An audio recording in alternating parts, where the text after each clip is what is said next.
Well, it's happening around the country. A congregation leaving the United Methodist Church. Tonight, 7 News reporter Sean Brenda learns why this is happening in Colton. Bruce Winters is helping set up for Saturday's inaugural celebration of the Colton Community Church. The congregation is severing ties with the United Methodist Church, like many others have across the country. At issue, some congregations feel the church isn't traditional enough when it comes to the LGBTQ community. In Colton, the congregation just wanted to stay together.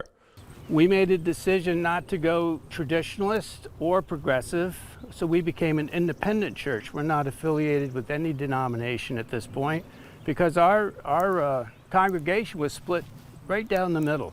According to Outreach Coordinator Sandra Warden, Colton Community Church's decision to disaffiliate with the United Methodist denomination has brought the church new members. It opens many doors.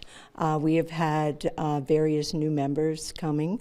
We have had more people coming into our church than we've had in the past. We're a very friendly, caring, loving church, and we're hoping to continue to grow.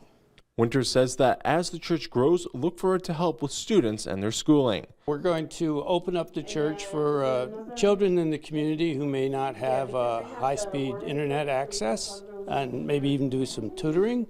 The Colton Community Church's official opening is Saturday, where the community can enjoy food, music, and games. In order to leave, the Colton Community Church had to pay $20,000 to the United Methodist Church, now owns the property. Sean Brenda, 7 News.